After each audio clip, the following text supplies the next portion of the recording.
Hello, welcome back to another edition of the I'm Always Right Sports Podcast. Episode 94 is underway. I am, of course, in the mouth of Michigan, Ron Medika. With me, as always, my co-host, the Merc, Mike Merkel. I'm here. He's back from vacation. How was your vacay, buddy? It was good. It was good. I got a comment on our YouTube channel from our last episode where I broke down the Lions. Not about anything in the content. They just really didn't like my hat because apparently my Michigan hat's a little dingy, apparently. Oh, okay. So somebody said I need to wash my hat, so that's why I'm wearing Lions today. Yeah. Just in case that certain guy's watching today. I changed my hat, so I hope you feel better about it. But I got the notification. I was like, thank you? Like, I don't know. Yeah. Like, I like the hat. What's wrong with the hat? Like, geez. You might have to get a new Michigan hat. Apparently, yeah. I don't know. When they actually start playing well, maybe I'll go buy one. But And when they start playing... In general. In general. Right? Yeah, exactly. Which could be soon. Which could be soon. But this week, Mike, we got a lot of stuff to talk about. We're going to preview week one. We're not going to give predictions, obviously, because by the time you guys hear this episode, the game's already be done. But we're just going to talk about general what we want to see out of some certain teams, especially some Super Bowl contenders.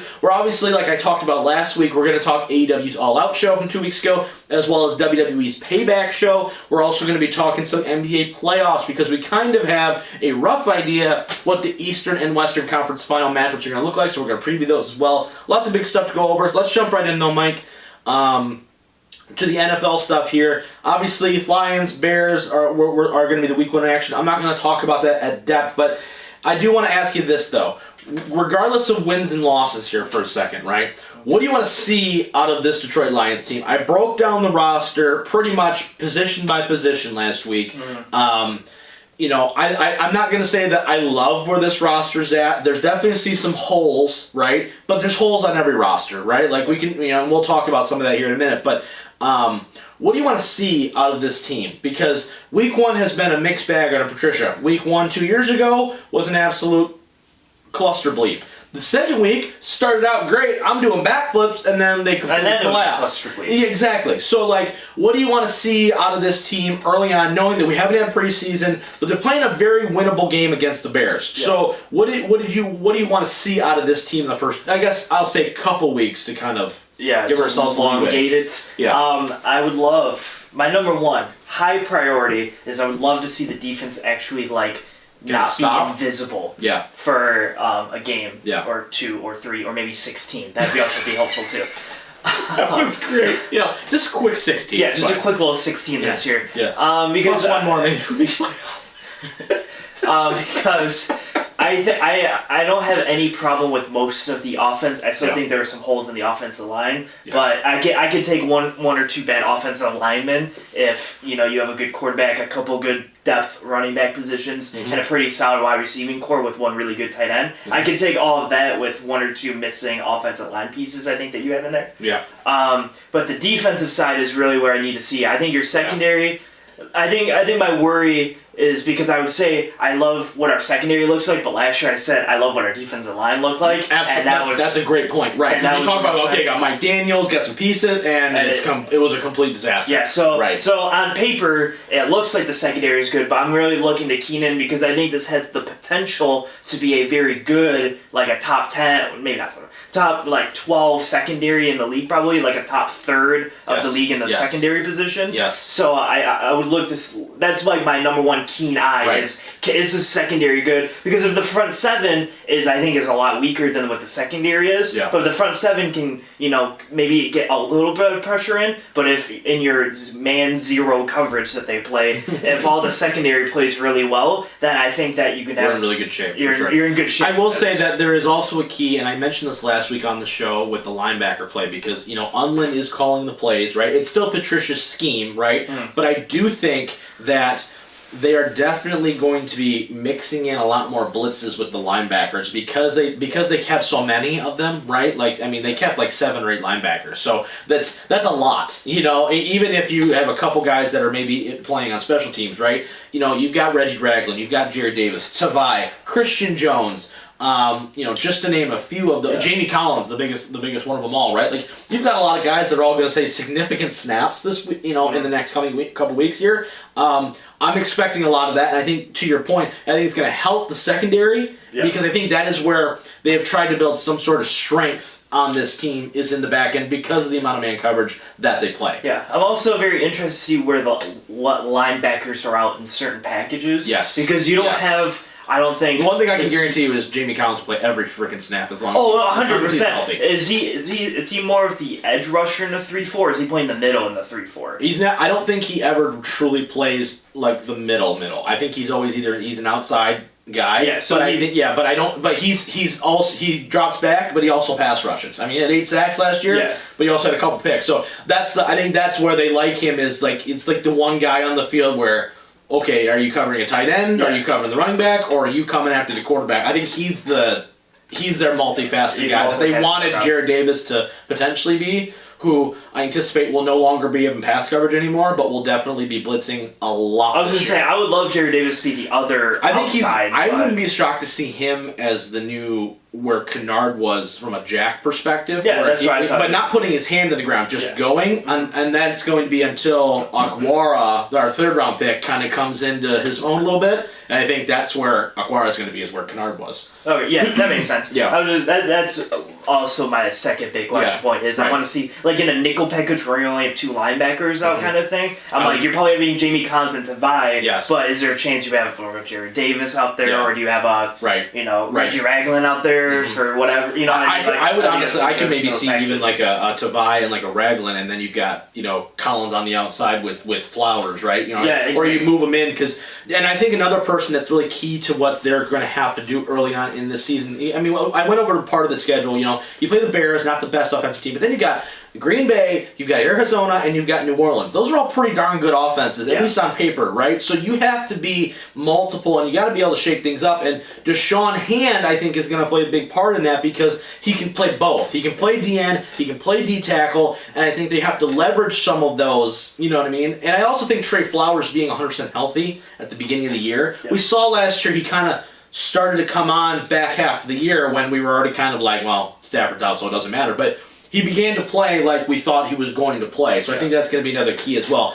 I want to switch to another team for you. We already saw the Chiefs, right? They clearly no Super Bowl hangover for them whatsoever. But I want to talk about Houston here for a second because I didn't think Deshaun Watson looked particularly great in that. For teams like Houston, Tennessee, I'm not going to talk Baltimore. I'm going to talk Baltimore in a second. But some of these teams that were like kind of in it at the end, right? That maybe necessarily.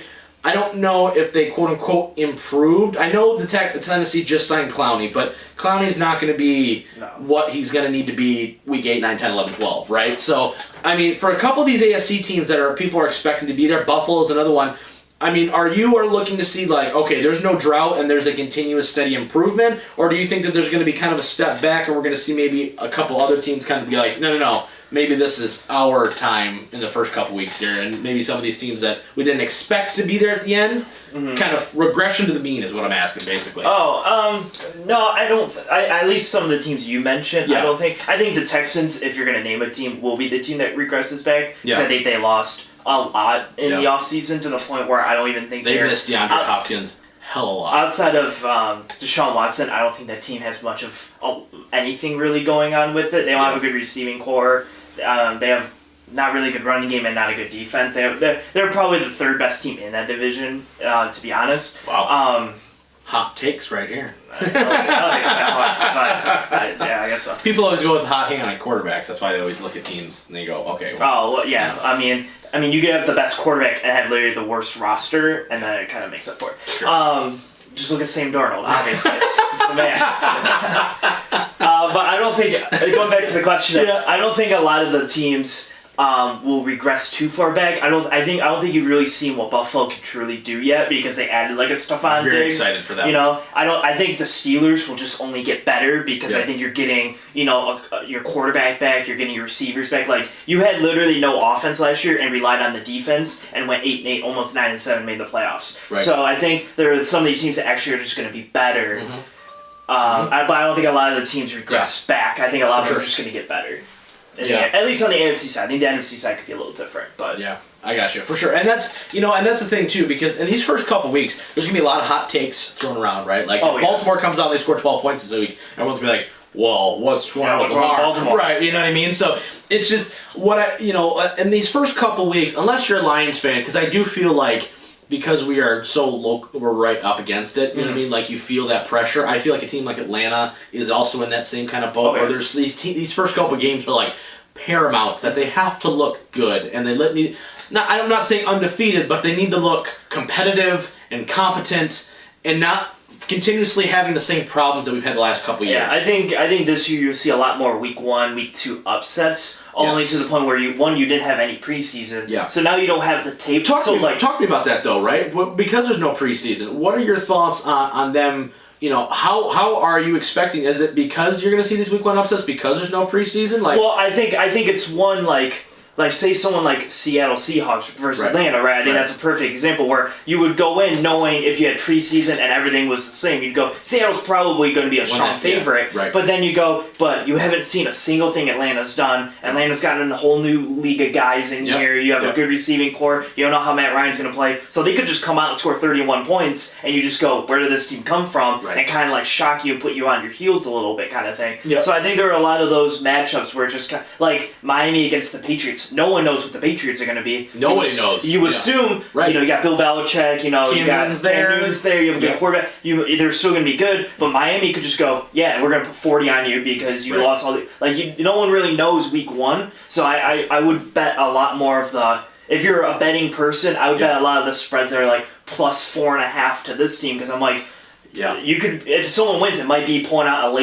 a field goal or something, and you can cover some spreads or something. Yeah, so and that's interesting. That is extremely. It's a great point because of the amount of turnover that happens in this league every year, right? And around 30% of the rosters overhauled, right, at some point during the year, right? And I think a team like Seattle, you make a great point. We don't really know what Atlanta's going to be. I wasn't necessarily thrilled with their draft. I don't think anybody in Atlanta really was either, but Julio's healthy. Matt Ryan, former league MVP. Like, there's things that they could do where you go, okay, is Todd Gurley going to be effective in any sort of way? Exactly. There's some question marks with them. Seattle's another team, too, where, we talked about them at the beginning of the year where you said, and I'm in total agreement with you, like, they should be Super Bowl contenders this year, honestly, right? The way Russell Wilson's playing, the way that offense is set up, they have options, right? And then you go to this and you go, but I don't know what this pass rush is going to look like. You don't have Clowney anymore. You can't. A lot of people could not name who their defensive line is right now. So there's question marks all over the place. Give me a team for you in the first quarter of the season, first 4 weeks,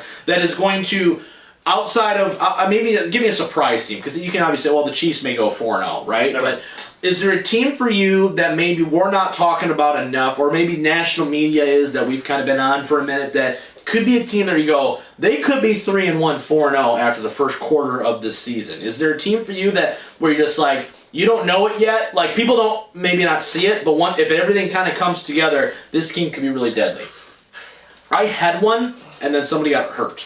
So I was going to say, I had this question in my head over last week. I was going to say Denver for this, but Von Miller and Bradley Chubb both. Von Miller's out for the year. Bradley Chubb's still not 100%. He may not even play for the first couple weeks. I'm like, man, where is their pass rush going to be? I only got Jarrell Casey, but that's one guy, and I even like their secondary, and I'm like, but man, if they have like a Lions situation where you're consistently have to cover for the entire time, that's a scary proposition. So I don't know if I don't have a team necessarily, because I think teams like Buffalo, they went in the playoffs last year, so I don't think they're necessarily a shocker team. Is there a team for you that you're like under the radar that maybe people are expecting to be 6-10? Okay, so I have 2 teams that kind of come to mind. Okay. So the first team I'm going to name, I don't think is a big shock to people. I think the second team might be more. Yeah. The first team I think is Arizona. Okay. Just because they got a lot better, but I do think there was some media coverage on them and people are high on them. Yeah. But they also play in the division with the Niners and the Seahawks, so I think and the Rams. I think the Rams are the 4th best team, but I don't think the Rams are a 2-14 team. Yeah, no, they're a very good team. So they're probably like 6-10, 7-9 in that range probably. But Arizona to me, I'm like, I think they could be a lot better than what people think. Yeah. I also think the Colts could be a lot better than what people think, because I think they have a solid offense. I think they're probably the best offensive line in football. They have a good 1-2 running attack game with Marlon Mack and then Jonathan Taylor that they drafted. Very excited to see some of these young running backs. Yeah. First couple you weeks. have your guy Paris Campbell's on that team. They utilized him a little more. Maybe they could be good. And then I think that defense is good enough against that division where you're going to play Jacksonville and Texans twice, 4 times total. I think that you could start off I wouldn't be shocked to be like, oh, they're 3-1. Wow. Right, okay, right. cool. Philip Rivers is just being okay. Like Yeah, as long as Philip Rivers good. doesn't turn the ball over like times, Yeah, I think he's he good. could be solid for sure. Yeah, that's probably my team. That's one that's kind of flying under the radar because that defense is very underrated. Right, they've got some young pieces there. I love what they're gonna do. I think with the run game, I do think that they're gonna want to run the ball quite a bit. What happened? I think you just got like a stroke of No. genius. I was trying to think if there's any other teams that I think that way, but I don't think there is. I think it's hard sometimes to pick a true NFC team that's like flying under the radar because the NFC, look at it, you go, it's very top heavy, and then after that it's like, how can you argue some of these teams? Yeah, there's 9 or 10 teams that I'm like could potentially fill 7 spots, making 7 spots here. Right. But then I'm like, there's like the drop off where you have like the 6 bottom teams. Where I'm like, you're like, okay, Washington's gonna be pretty bad. Washington Giants and those teams are.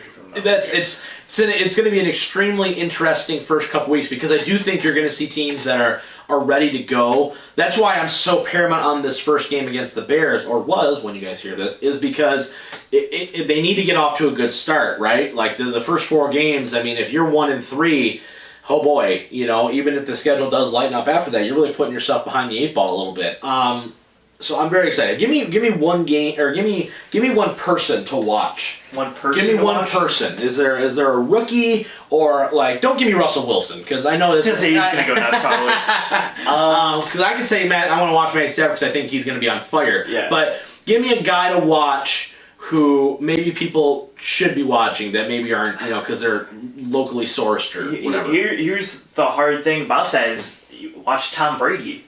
That's a great one. That's a great one for sure. You gotta watch Tom Brady. He's on a new team, new coaching staff, he's gotta learn a whole new system. And they play a big game. And they play a game Saints at 4:30 on Sunday. What it is, Sunday? Yeah. I mean, it's obviously gonna be game of the week. It's like the biggest game probably today. Or yeah, sure, I guess if you watch it, yeah, sure. But it's going to be a huge game, and it's going to be super I'm excited for next week's show because I do think we need to go back and look back at some of these games and just be like, okay, if the Bucs get blown out, yeah, exactly. It's like week 1, you're like, oh, but because Mike Evans is out. I know, but if Brady throws for 300 yards and 3 touchdowns or something, you're like, wait, hold on, we were this thing last year, and Fournette goes for 100 because he's out of Jacksonville now. Yeah, it's gonna be interesting to say the least, for sure. It's extremely exciting that the new season is upon us.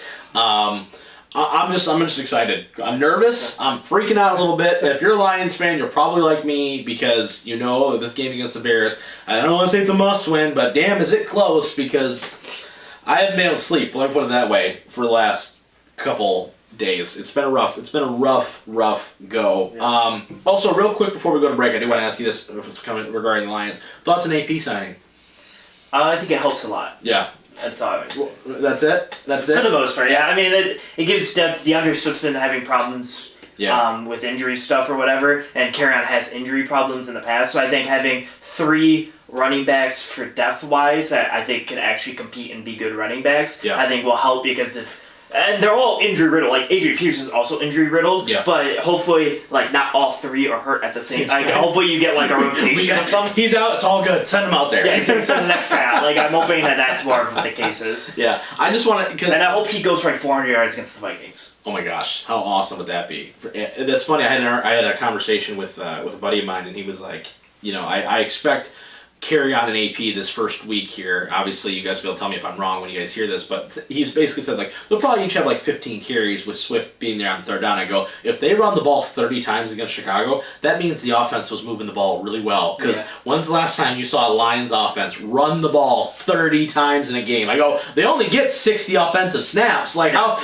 I mean, there's no. They would love to do that, but there's a very minimal chance that Stafford's not throwing the ball 38 times. The first couple weeks, but it's just something, and for me, because we're so in it, right? And it's always, it's one of those things where it's a very Detroit thing to have a guy like this come in now, right? When he's, 35 or whatever. But if he can have an Anquan Bolden type of year for us, where he was just super complimentary and just was effective, I think that's going to be awesome. And 2, If you're a fan of football, and especially if you're a fan of the Lions, considering that this guy basically torched our ass for 8 years and just basically ran it down our throats and had no problems doing it forever. It's kind of cool to see a guy like Adrian Peterson, a future Hall of Fame guy, to be like, oh yeah, remember when he played for the Lions for like a season or two or what have you? And, like, that to me is such a small world kind of moment. It's like if Aaron Rodgers came and played for us for a season and you're like, do I like Aaron Rodgers now? Like, you know what I mean? It's one of those things where, like, he's like the bane of your existence for so long, and now he's on your team, you're like, I guess I have to like him. Go Peterson? Like, you know what I mean? It's super cool. As a diehard Lions guy, knowing that every time we played him, I'm like, all right, well, you're not stopping AP. Thank God they've got Christian Ponder at quarterback or whatever they used to have, but it's gonna be it's gonna be fun for sure, nonetheless. And go Lions, I guess, because go Lions. Scary. All right, after the break, we're going to be talking some wrestling action, and we've got some NBA playoff talk to get into. Mike's pretty excited to do that. So we're going to do all that stuff after the break. Stick around. Guys, it's the Mouth of Michigan, Rob Mendyka here. Once again, just reminding you that episode 100 is right around the corner. We really appreciate all the support through this first 94 episodes. The best way to support the show, share and like all of our episodes. Be sure to tell all your friends and give us a like on Instagram, Facebook, and Instagram. Thank you so much for the support. Now here's part 2. And welcome back to part 2, episode 94 of the I'm Always Right Sports podcast. Let's jump right in here, Mike. I want to talk some wrestling news. I've been sitting on this for a week or two. AEW's All Out show. We got WWE Payback to go over. Let's talk Payback first, just real quick. There's not a lot to go over with this. I just want to talk about the main event. The rest of the show is not noteworthy at all. Don't waste your time. Main event, though, Roman Reigns gets the Universal title. He gets the win there. He shows up with like a minute and a half left in the match and spears a couple people, hits a couple people with some chairs, and then he wins it. He gets the title. Thoughts on Roman, the new heel thing? I'm really excited for Roman to be a heel. I like that fact. And they're really slowly doing it, as you can tell over the last couple weeks since then, where he's just kind of like, hey, we're still family, bro, but at the same time, I'm going to beat the crap out of you. Like, so it's like one of those things. Thoughts on the match, on the title change? I know a lot of people are kind of complaining that The Fiend only gets a 1-week title reign, blah, blah, blah. Thoughts on Roman? Yeah, thoughts on the switch.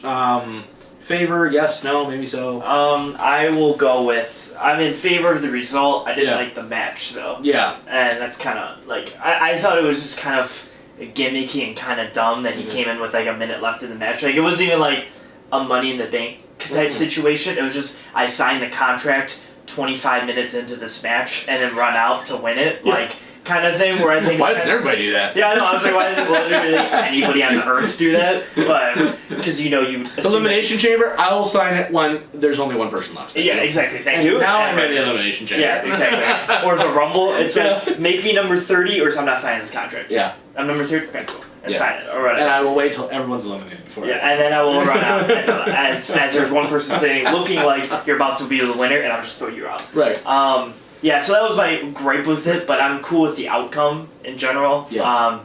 I kind of wish that the week before they didn't take the title off Strowman just so Roman could just win it and we didn't have that transition for a weak champion kind of thing. Yeah. But it's whatever. Roman's champion, we can move forward with it. Yeah, that's, okay with that. At the end of the day, that's how I'm looking at it, honestly. Yeah. It's just like, all right, we got to Roman as champion again. You're going to see him and Bray at some point again. Yeah, for sure. Which is exciting for me. I'm liking the slow turn where he's basically just trying to do the bare minimum right now. I think it's kind of a interesting take on the way to do it. I agree. I would have liked to see Roman come in there. I would have rather have been a 7-minute match where Roman's in the whole time and just beats the crap out of both of them and wins it. And it's just like an aggressive beatdown where he's just slaughtering everybody. Yeah, he just goes through and is just a badass. Instead it was which once again he's a heel, so it's a little slimy of a way. I agree with you though. The rest of the show, don't watch. If you want to see Roman get the title back, which we've been clamoring for literally since WrestleMania, watch the match. It's still an entertaining match. They go through some stuff. It's still physical. The rest of the card is not. It was funny. I was watching something else while watching wrestling with no sound on or whatever. Yeah. And I text you when the match started. I know. Because Reigns didn't even enter. I know, right? Is he not in the match? I know. Because the announcers didn't even mention that he didn't sign it yet. They were just like, all right, it's Fiend versus Strowman. I went, where is Rant? Right. Like, I know. I was like, do not match? sell me this match again. Yeah. Yeah, I was like, is he just not in the match for some reason? Is he hurt? I was like, I don't know. I do think they had a little bit of a missed opportunity, and I honestly wouldn't mind seeing all three of them in a match again with kind of the same steps, but just them go for 15-20 where it's just like, wow, this is a brawl where they just beat the living dog crap out of each other. I love it. So a little bit missed opportunity, but once again, the end result is Roman's champion, and I think we're in a better place than we were 4 weeks ago even. All right, let's talk about All Out. I got a lot of hot takes on this show. I'm a little pissed off about this show, quite frankly. And the reason why is this, right? First off, I don't think this show delivered in almost any aspect, right? Well, I legitimately I was not happy after I purchased this pay-per-view and I watched and I go, I just wasted a lot of money on this show because once again, the two, I don't want to say it's their detriment or not, you only have 4 pay-per-views a year, right? And if nothing happens on 3.5 out of 4 of your pay-per-views, right, starting to get a little pissed, okay? That's number 1. Number 2, if, we criticize WWE quite a bit on this show because a lot of times it feels like we're having a pay-per-view just to have a pay-per-view, right? Yeah. There's too many back-to-back weeks. It's ridiculous at times. But I'll tell you this right now. If WWE put on this exact same show that AEW just put out, we'd be crucifying these guys. And the fact that we still have people out there saying that, like, oh, a long-term booking. Long-term what?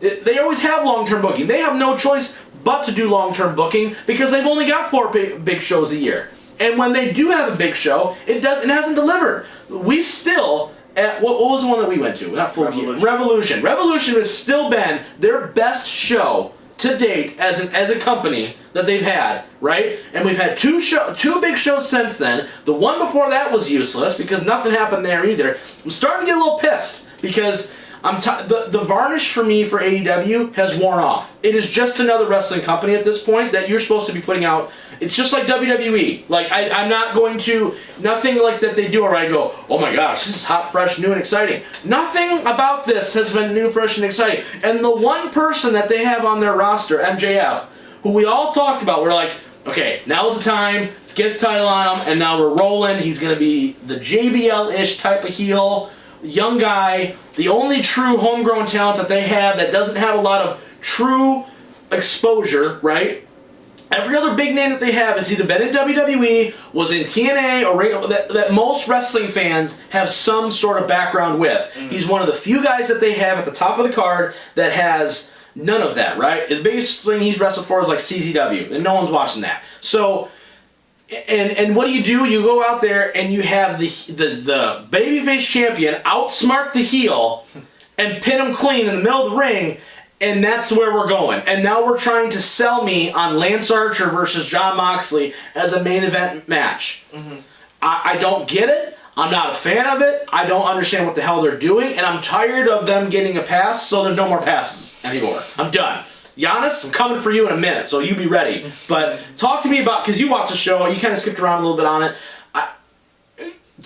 What was the point? What was the point? It just felt like an AEW Dynamite show. Yeah, I mean, I see. I will take it where I like to. I guess more than you.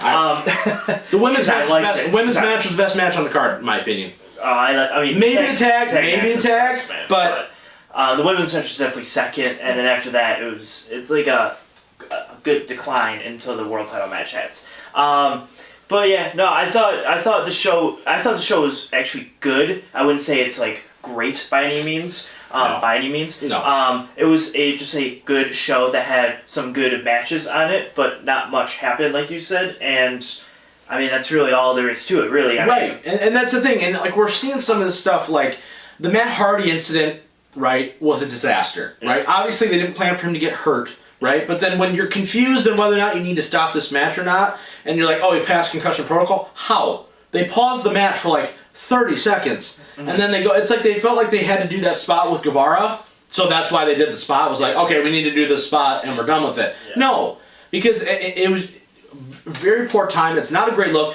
The Darby Allin spot, where they put him in a body bag full of tacks and throw him out, why? What? For people who always go, why are you doing this, right? I get it. Because in that instance, I go, what was the point of that? Yeah. And quote unquote, it looked like a cool spot, right?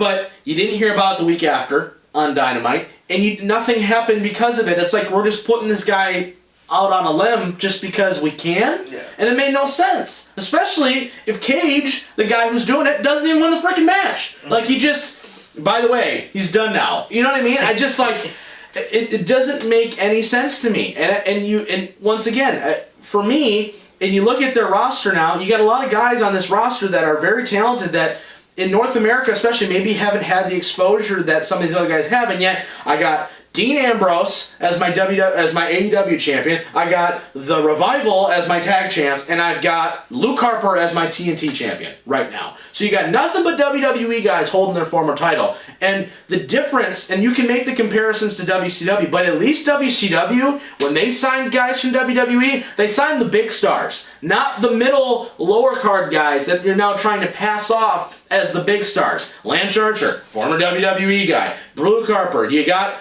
Cody. I mean, Cody was, an Intercontinental, whatever. But my point being is that you're trying to elevate some of these guys to make them seem like they're bigger than they are. I'm going to be honest with you. Matt Cardona doesn't move the needle for me anymore. Sorry. Just doesn't, right? I'm getting very frustrated right now because I was excited the first couple months that they were on TV. I was really excited after Revolution. I was like, all right, we're moving in the right direction. Like, I'm not even mad that Moxley's champion. But when you have him as champion at the expense of the only guy that you have successfully gotten over in your company since its inception, and you just beat him clean, and it's just like, oh, okay, fine. And now we're going to have to wait, another 6 months before he gets another shot at it?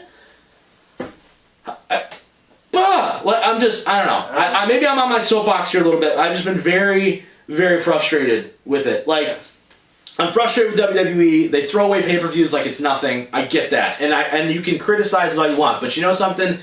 At times where I go, okay, you want to make me pay $60 to watch this pay-per-view, or $50, whatever the heck it is, and you don't give me anything that was noteworthy on this show, and everything is basically the same coming out of it, drives me nuts.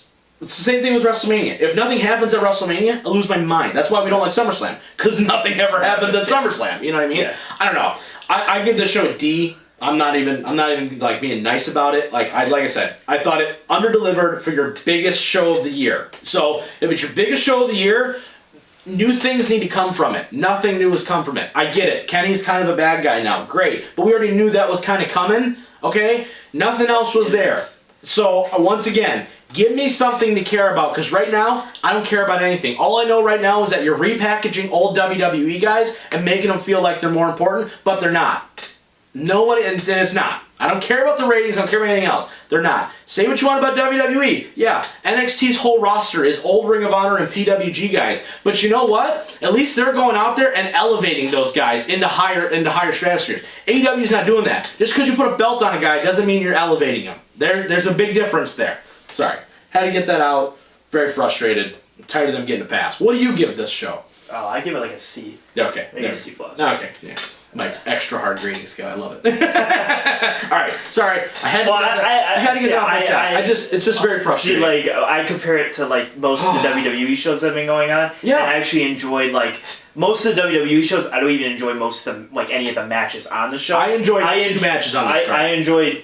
Well, I actually enjoyed 4 or 5 matches on this card, but not to the level of Revolution. I was every single match I was wow. That was really good. Yeah. These matches were just solid. You could have had them on TV, but they were also just solid matches. Like the Bucks and Jurassic Express. Was very good. It was a good match. Yes. Now, did anything come from it, or did anything happen? No. It was just I just thought it was a really good opening match. I'm not there were some of those matches where I'm just I'm fine with that. Yeah. Right? If you want to have matches like that where it's hey, let's just get everybody going, let's get the juices flowing a little bit. I'm cool with that. That's not the stuff I'm criticizing. What I'm criticizing is your ABC storylines right now. And it's the same criticism. It's finally we're getting something on the Page Omega side, because I've been waiting a year for that. But outside of that, Moxley as champion does not work. I'm sorry, it doesn't. But even if you want to go that route, then you should not have fed MJF to him. Anybody else in this scenario, you could have broke Kenny and Page up right after the last show they did. What was the show? Fyter Fest. And you could have had one of those guys go for it if you wanted to do that. And then honestly, if you had beaten Kenny, then Kenny could have then made the turn and would have made a lot more sense. There's ways they could have done it and not sacrificing your top heel, because now you have to rebuild him up at the expense of more guys that you want to get over. You're shooting yourself in the foot. Okay, I'm off that. Let's talk NBA playoffs, though, because I got another soapbox jump out here in a second, but I think you're going to be on this one with me. All right, so we got the Eastern Conference Finals. Okay, we got the Miami Heat, we got the Boston Celtics. Okay, Western Conference, we got the Lakers. I'm going to assume it's going to be the Clippers. So to fill in the blank there, as of this recording, we record on Sunday. It is now 11 noon-ish. Yeah. So the Clippers-Nuggets Game 6 has not happened yet, and it could be forced to Game 7, which would happen on Tuesday. So we don't know which one win. I'm going to take the assumption Clippers will win. Yeah. That's kind of, I guess, my prediction. Yeah, whether it's today or Tuesday. But we're going to talk about both matchups that could happen. Right, for sure. But there is one team that was excluded from the 5 teams that we just mentioned. The Milwaukee Bucks. Yeah, and there's a reason why, because they got the doors dusted off them. And now I made the promise, the decree, that if the Bucks did not make the NBA Finals, Mr. Back-to-back MVPs, that I was going to go ham in the paint on some people. So Giannis, onto the blah, blah, blah, okay? What the hell, okay? You gotta calm it down here for a second. I'm at like a 9 right now. Sorry. Push it back down to a 5. I know. I gotta recompose here. I'm sorry. The Lions are coming up. I'm nervous. I'm stressed out. There's a lot of stuff. Right now. Talk to me. I want to ask you first, right? What are your thoughts? I'm not even talking games 4 and 5, right? The ankle injury, whatever. I think you tapped out a little bit, because I think if it was 2-1 or you were up 2-1, I think he plays. But that's beside the point. But even so, even if it's dire needs, whatever. The first 3 games. Uninspired, lackluster basketball. He did not play a factor, and he wasn't good. He wasn't contributing, and it's obvious due to the fact that games 4 and 5 look more competent without him. Well, I acute to it to the fact that I also think that he doesn't have the jump shot, which I thought was his big downfall. They exposed him as a one-dimensional guy offensively. Everyone is exposing. You look at the Lakers-Rockets game, and they just exposed Russell Westbrook for not being able to shoot. Right. Literally at all. Shoot them all. Just shoot anything you want, because you're not going to make it. And they did the exact same thing to Giannis. And when the ball goes through Giannis every single play, that you go down on the offensive side and you don't have that guy who can, make a jump shot consistently. He's a good shooter, good, nothing special. They're all basketball players. They all know how to shoot. Yeah, they all know how to shoot basketball. Right. But he doesn't do it consistently enough. No. To the fact where it's like, I'll stand, Bam Adebayo sits to the paint and goes, shoot. Shoot, exactly. And if you miss, I'll just get the board, because you're not going to be down here getting boards, because you don't have a big guy to get the boards. Yep. So I think that's really where the game kind of went, was in crunch time. Miami Heat was like, here's Duncan Robinson, here's Tyler Hero, here's Jimmy Butler, here's Iguodala Crowder, the bench. Andre Iguodala. Right. But the Bucks don't have that guy, and when you think you need the bucket, you look at the Lakers and Clippers who are like, LeBron, Kawhi, we need a bucket. Giannis is not that guy. Giannis hasn't delivered that, and that is my argument, right? Is that you cannot. First off, shouldn't be league MVP. It's number 1. Should not be. LeBron should. It's just what it is. Should have 5. Just deal with it. Second of all, you cannot. If you have the best record in the NBA and the mandate is get to the finals. I don't think maybe I'm wrong. If you want to go back in the archives and tell me I'm wrong, but I wasn't even on record saying they should win. They theoretically should have been favorites to get there at least, because they had the best record. You're the number 1 seed. You had struggles with the Orlando, okay? Let's be real. I can't even name people on Orlando outside Aaron Gordon. So the fact that... Who didn't even play. Exactly. And you still lost game 1. Point being is this, right? I don't want to hear another thing about the Greek Freak until he can get out of his own way and develop a semi-competent jump shot game. Because guess what? The way his game works right now does not work in modern day NBA. If you can't step out of the paint and make a jump shot or make a 3, you are so limited in your... That's why Andre Drummond is not going to be a max player after this contract ends with Cleveland, because he can't shoot, right? It's the same reason why guys like Westbrook and Eric Bledsoe and some of these point guards that are super high explosive, okay, great, you can drive and go. But when it comes down to crunch time, when I'm an LA Laker team, when I've got 3 shooters, not including LeBron or Anthony Davis, ready to go, I'm going to say, take every jump shot you want because I know you're not going to make it. And if you do, well, good for you. Blind squirrel finds a nut every once in a while. But until then, I'm going to live and die by the fact that I know you can't make a shot. It is imperative that we stop putting some of these guys so quickly up on a mantle when in the biggest of moments, they continuously fail. And that's the same thing. That's the same thing we crucify guys like LeBron for. It's the same thing we will crucify Kawhi for if they somehow blow this series. I'm going to go nuts on Paul George if that happens. But it is ridiculous to think that in any way, circumstance, that any of these guys right now can come close. It's the same reason why Curry we should have started that show when that Cleveland series was going on, because I would have just absolutely destroyed Stephen Curry for that series because he was awful. And nobody said a damn word about it, right? And maybe he was lucky because he got overshadowed by the fact that Cleveland won and yippity-doo-dah. But it was terrible then, right? There are certain stuff in this where you can't... Everyone's so eager to crown a new king when the same guy's been doing it for 15 years, and this is coming from a person who doesn't even like him. I don't even like LeBron James. I root against him more often than not. But damn... You cannot, until somebody tells me otherwise, that in the fourth quarter, when I need a solid 12 minutes, where one guy's going to go ham, he's the guy. And Kawhi's got a shot right now to knock this Lakers team off if they win this series, which, once again, we're assuming they will. They got a shot to knock him off, and if LeBron loses in the finals to the Heat, I'm going to give him crap too because they should have won. It's all fair game right now, but the fact that nobody is talking about the fact that Giannis was completely useless for 7 games, I'm going to take even the Magic because he should have never even came close, is absolutely ridiculous. And the fact that they're going to hand him an MVP trophy at the end of all this is absolutely garbage. Well, absolutely garbage. They're handing him one via Zoom. Yeah, fine, because you know what? He doesn't even deserve a piece of paper that says you won MVP. Yeah. He deserves you were really good in the regular season because the East sucks. That's what you should get as a credential, because that's about it. Because a team that can play relatively good defense, now I'm not going to discount the Heat. The Miami Heat have been very good. Miami Heat have been great defense, and Eric Spoelstra's been coaching his ass off. But regardless, when the Miami Heat's best player, Jimmy Butler, shoots one time in the fourth quarter until like 2 minutes left in said quarter, and they are still up in the game, that's how you know that you have no answers and that you are not a complete basketball team. I don't want to talk about it. It's over. Okay? And he's probably going to leave now, too. And he's going to go to a team. He's going to go to Miami. He's going to go to Miami, or he's going to go to Golden State, and they're going to win championships because he doesn't have to do it all. Because, once again, he's not the phenomenon that we all thought he was. Shit, I take Luka right now because at least Luka can get other people involved. Yeah. He can shoot it. I mean, he can't make a free throw, but neither can Giannis. So I'm not.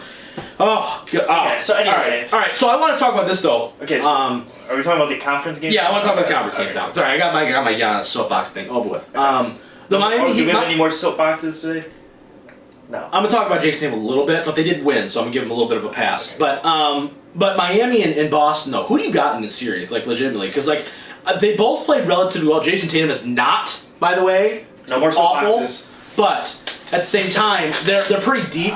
Both teams are, right. I'm loving Miami's defense though. That to me is then the one thing where it's like when they truly settled it. And you saw, did you watch Game 5, right? Mm. Where at one point they were kind of going back and forth. But then at one point it just looked like it was like I think Eric Spoelstra called a timeout, and then it was like a metamorphosis on this team where it was just like, by the way, get your heads out of your asses and locked up, and then they proceeded to lock people down on the Bucks side. Like, it didn't matter if it was Middleton or if it was Bledsoe or Lopez or Korver or anybody. Miami's defense just went boa constrictor on these guys and locked them down. So I've got Miami.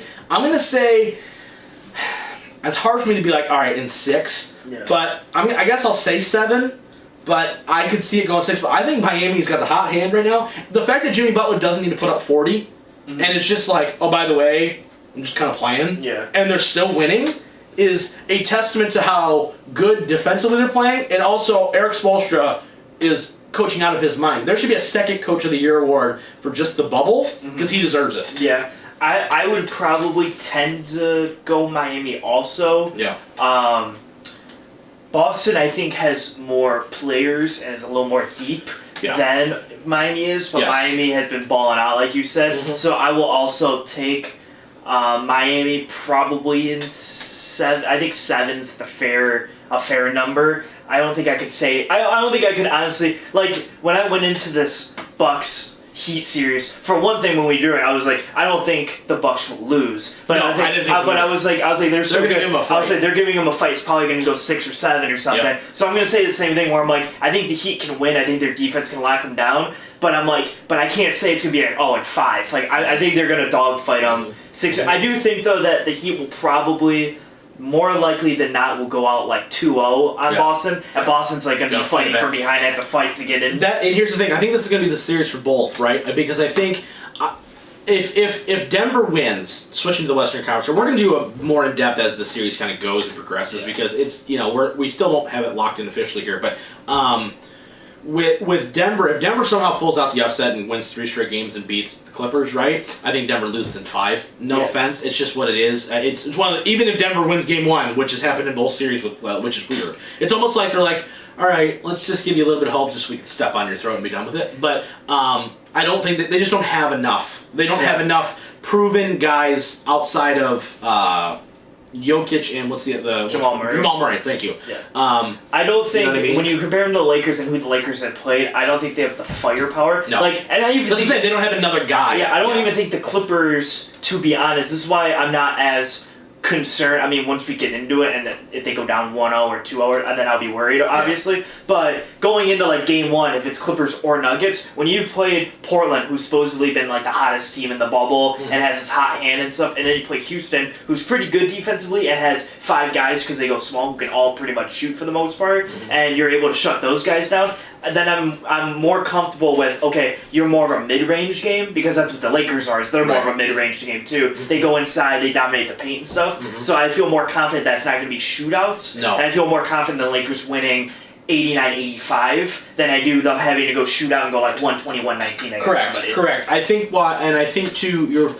Honestly, no offense, Denver, but like I really want to see the Clippers just close this out and be done with it, because we really just need to see it. Like I'm tired of talking about it. I really just want to just be like, all right, what's the team, and let's go. What I mean? Because A, it'll be fun for me because no matter who loses, I get to rip them a new one. And 2, when you look at these teams, right, they're built so differently. Right? And it is not going to come down to, I know a lot of people want to make this between LeBron versus Kawhi, which is at the root of it, I guess you can say that's what it is. But at the same time, it's really not going to come down to either one of them. It's because, if LeBron puts up 30 and Kawhi puts up 30, it's like, okay. But then it becomes, it's Paul George, who, by the way, is getting a pass as of right now, but if they lose, I am going to hurt Paul George versus Anthony Davis. Exactly. And right now, even though Anthony Davis has been very up and down these playoffs, he's been a hell of a lot more consistent than Paul George having one 30-point night followed by a proceeding of nothing but garbage basketball for the next 12 days. So that's and then after that even let's just say they're at even keel, right? They're both somewhat inconsistent. Okay. Now it's like, okay, well, you got Rondo who's playing really well. You got Caruso who's giving you good minutes. You've got, Kuzma is bound to at some point come out of it, right? You've got Marcus Morris coming out, right? But at the other side, you got Pat Beverly, we got Montrezl Harrell, you got Markieff. Like, there's a lot of intrigue here with both of these teams. I expect this series to go 7, and I expect it to be the best. I expect both these series, Mike, to be really a best out of 3. I think both teams get 2 wins, no matter how it happens. And then after that, it's like, okay, these next 3 games, crunch time. Yeah. Like, let's go. What's going to happen? I really think that's going to wind up being like the way it goes down. Give me your NBA Finals matchup right now. Before we go off the air. I told all my friends yesterday when I was hanging out with them, it's going to be Lakers Heat. Lakers Heat, yeah, I think so too. Until I see something out of Paul. And I think out of Paul George. If you're anybody that is into the maybe it's like rigged or whatever, for anybody, I think that's the best storyline. Lakers Heat. Oh yeah, for sure. You got the Heat team that hasn't been in the finals since LeBron left, and you got all that stuff, and it's.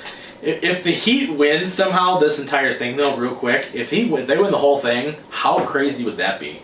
Yeah. Like if all of a sudden it's like, oh, by the way, like this 4 seed just coming out of nowhere and like, whatever, like crazy. Exactly. Like, that's what I mean. You know what I mean? Like it's like so nuts. On Sunday they're like, But it's like LeBron versus his former team where he won 2 championships. Like, I think that's like the best story. Yes, for sure. Or you could get Lakers Celtics, and it's just like a historic rivalry. Yeah, so I think is all, it's just good. I will say this though.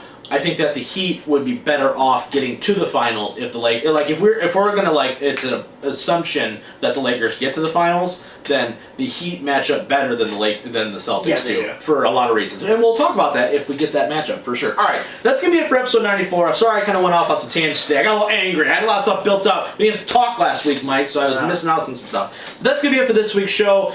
For always, he's the Missing Whale Man. He's the Merc Zone. I'm the Mouth of Michigan, and we will see you guys as always next time.